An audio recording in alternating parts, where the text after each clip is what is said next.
राम राम है वैसे भाई है ना सभी। तो आज की वीडियो को अगर क्योंकि आज की वीडियो थोड़ी सी स्पेशल, आपने थंबनेल तो देख ही लिया होगा कि सरस्वती माता के ऊपर है। सरस्वती माता, यार वाकई में सरस्वती माता ने क्या दिया? विद्या दी, क्या दी? बहुत से लोग ऐसे क्वेश्चन इंडिया में कर रहे हैं। मैंने वीडियो देखी और मेरा भी यही क्वेश्चन है। तो वीडियो लास्ट तक जरूर देखिएगा। अगर कुछ भी समझ में आए तो वीडियो को शेयर जरूर कर दीजिएगा। और मैं चाहता हूँ कि ये वीडियो सभी तक पहुँचे, कृपया करके जरूर शेयर कीजिएगा। और तो यही क्वेश्चन मेरे दिमाग में था कि सरस्वती माता ने क्या दिया। तो मैं यूएसए में हूँ, आप देख सकते हो। और यूएसए में हूँ तो इधर की थोड़ी सी कल्चर का भी मुझे पता लगा है, और कल्चर क्या है क्या नहीं है। तो अब मैं आपको सलूटिंग चीज़ें बताता हूँ। तो क्या था कि बात ये थी कि जो मैं इधर काम करता हूँ, अब नॉर्मली सी बात है, काम करना पड़ेगा इधर आके, क्योंकि काम के बिना इधर खर्चा नहीं चलेगा भाई, जोर लगा लेना। तो काम करता हूँ तो एक घटना बताऊँगा। मेरे जहाँ मैं काम करता हूँ वहाँ पर एक बच्चा आया।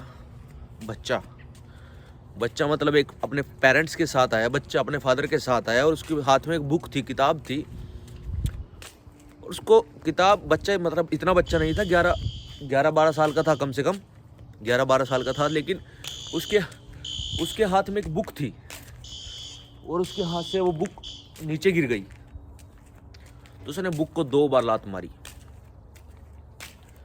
2 बार लात मारी।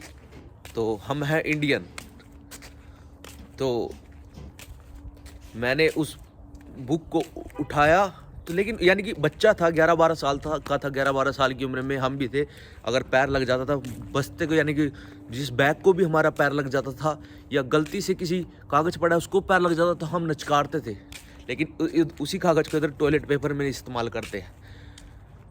नचकारते मतलब प्रणाम करते थे। तो मैंने उसको उठाया और मैंने ये अचंभा देखा कि उसने उसको प्रणाम मतलब मस्तक तक तो नहीं, मतलब कुछ इज्जत नहीं दी, उस चीज़ की इज्जत नहीं दी। तो क्या, हम इंडियन हैं। मैंने खुद उठाया उसको, मैंने खुद प्रणाम किया। तो उनको बहुत आश्चर्य लगा और उन्होंने पूछ ही लिया मुझसे इस चीज़ के बारे में। तो तब मेरे दिमाग में बात आई कि हमारी ऋषि मुनियों ने कितना बड़ा कार्य किया है। हमारे ऋषि मुनियों ने हमें, हमारी जो पाठ्यक्रम है, जो हमारा स्टडी मटेरियल है, उनको देवी देवताओं से जोड़ा। हमारी जो पढ़ने की कला है उसको हम माँ सरस्वती से जोड़ा, ताकि हम उसकी इज्जत कर सकें। और आज आने वाला फ्यूचर इंडिया कैसा होगा, सिर्फ एक पाठ्यक्रम ही सोचकर हम उसको स्टडी करेंगे आने वाले समय में, लेकिन हम उसकी रिस्पेक्ट करते हैं। तो ये चीज़ माँ सरस्वती माता की वजह से मिली है, क्योंकि हम उसको माता मानते हैं।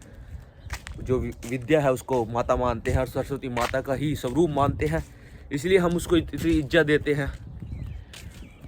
और रही बात, तो इन चीज़ों के ऊपर बहुत गहन अध्ययन करने के बाद ही कमेंट करना चाहिए भाई, क्यों किसने क्या चीज़ दी है।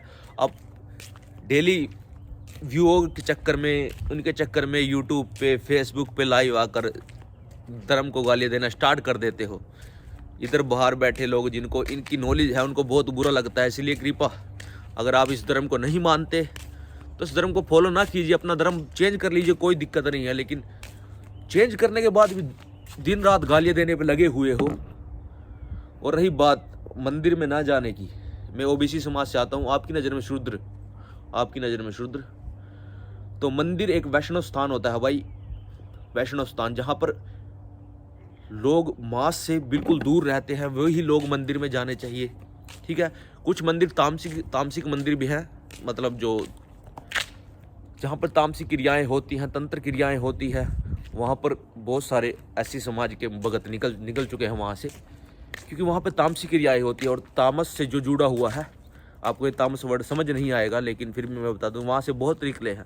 लेकिन जैसे कुछ मंदिर हमारे वैष्णव होते हैं, वहाँ पर ब्राह्मण जो वैष्णव होते हैं, जनेऊधारी होते हैं, वे बैठते हैं। तो वहाँ पर अलाउड इसलिए नहीं होता था, कईयों का, हर एक का नहीं। ये ऐसी बात नहीं है, जब से मेरा बर्थ हुआ है तब से हम सारे गांव के लोग मंदिर में जाते हैं। मैंने कभी विरोध नहीं देखा, सभी प्रसाद चढ़ाते हैं। लेकिन कुछ जो मतलब मांस के नज़दीक थे। अभी बोलते हैं ब्राह्मण लोग उस घर में खाना नहीं खाना चाहिए जिस घर में मांस बनता हो। तो ऐसे ही कुछ था कि हम मांस का भक्षण करते थे या मांस के करीब रहते थे। हमारा वर्क जो हमारा काम था वो मांस से रिलेटेड था, चर्म से, चमड़े से रिलेटेड था। इसलिए मंदिर में जाने से पाबंदी थी, क्योंकि वो वैष्णव स्थान होता है। वहाँ पर अगर आप चमड़े का काम करते हो या किसी भी मांस की गतिविधियों का काम करते हो तो वहाँ पर जाना आपका वर्जित होगा ही होगा भाई।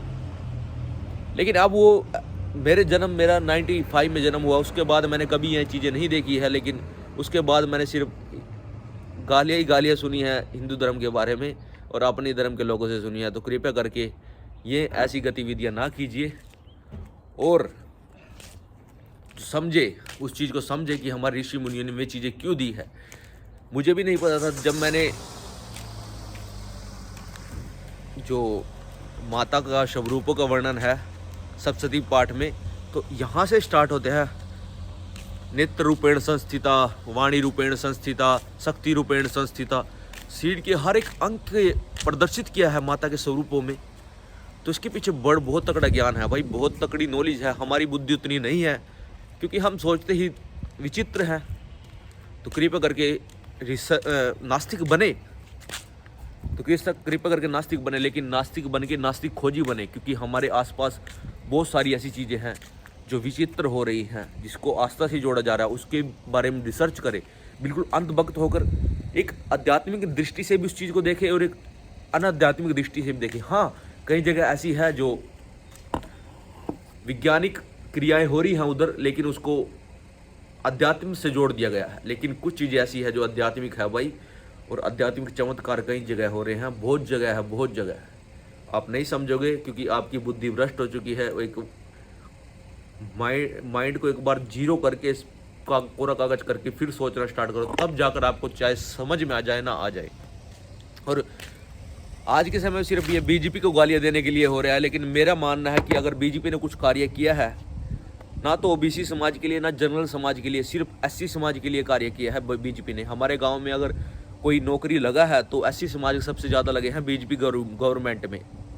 ये सच्चाई है। अगर हमारे गांव में किसी के पक्के मकान बने हैं तो एससी समाज के सबसे ज़्यादा बने हैं मेरे भाई। और अगर कुछ भी हुआ है, सबसे ज़्यादा एससी समाज को फ़ायदा मिला है।